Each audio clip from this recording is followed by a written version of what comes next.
तुम्हाला पण असं वाटतं का की मशरूमची भाजी करायला वेळ जातो, त्यासाठी मसाला काय करायचा? तर काहीच त्रास न घेता कुकरमध्ये ही भाजी आपण बनवत आहोत. अगदी 10 ते 15 मिनिटात बनवून होते आणि चवीला म्हणाल तर हॉटेलपेक्षाही खूप चविष्ट होते ही भाजी. त्यासाठी मसाला भाजायची गरज नाही, मशरूम मॅरिनेट करायला ठेवायचं नाही. एकाच कुकरमध्ये फटाफट ही भाजी बनवून तयार होते. तुम्ही बघू शकाल भाजीला कलरही खूप जबरदस्त आला. जय गजानन माऊली प्रिया मराठी रेसिपीमध्ये तुम्हा सर्वांचे खूप खूप स्वागत. चला रेसिपीला सुरुवात करू.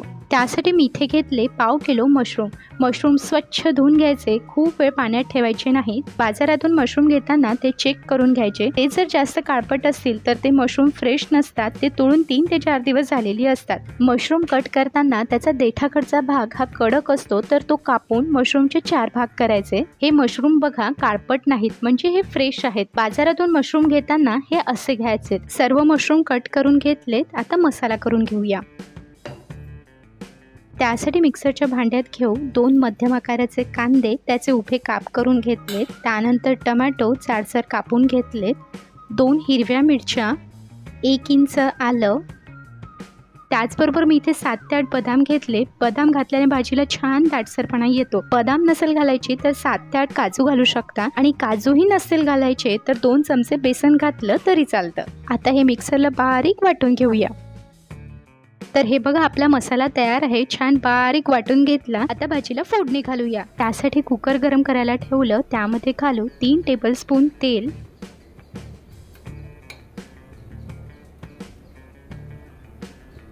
तेल गरम झालं की नाही चेक करण्यासाठी जिऱ्याचा 1 दाणा घालून पाहायचा. आपलं तेल गरम झालेलं आहे. आता अर्धा चमचा जिरं घालू. जिरं छान फुललं की त्यानंतर आपल्याला काही खडे मसाले घ्यायचे आहेत. त्यामध्ये मी इथे घेतले 3 मिरे, 3 लवंग आणि 1 दालचिनी. त्यासोबतच 8 ते 10 लसूण पाकळ्या. लसूण छान सोनेरी कलरवर परतवून घ्यायचा. मशरूमच्या भाजीमध्ये लसूण कुटून घातल्यापेक्षा असा अख्खा लसूण घातला तर भाजी चवीला खूप छान होते. एकदा तरी या पद्धतीने मशरूमची भाजी करून बघा, घरात सगळ्यांना आवडेल. तुम्ही याच पद्धतीने ही भाजी करणार. लसूण लालसर होईपर्यंत तेलावर परतवून घेतला.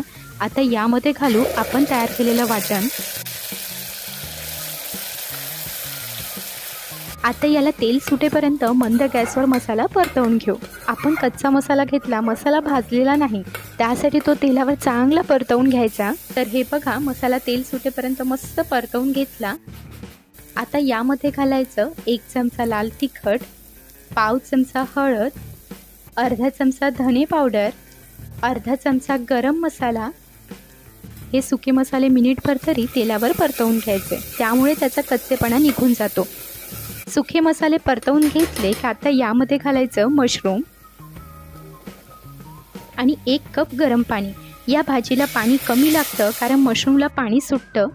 तुम्हाला जर मशरूम करी करायची असेल तर यापेक्षा थोडं पाणी जास्त घाला. चवीनुसार मीठ घालायचं. त्यासोबतच 1 चमचा कसुरी मेथी हातावर चोळून घालायची.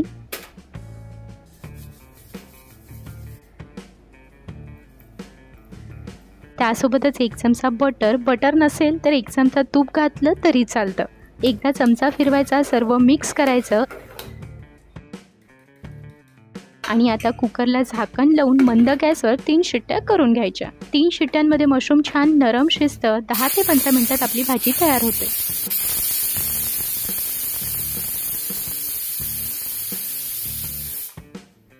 तर कुकरच्या मी 3 शिट्ट्या करून घेतल्या. कुकर थंड झालेला आहे. आता उघडून बघूया. मस्त काय छान कलर आला आणि तुम्ही बघू शकाल ग्रेव्ही पण छान दाटसर झाली. कांदा आणि टोमॅटो आपण मिक्सरला फिरवल्याने मशरूम एकीकडे आणि ग्रेव्ही एकीकडे असं झालं नाही. त्यावर बारीक चिरलेली कोथिंबीर घालायची आणि आपला मशरूम मसाला तयार झाला.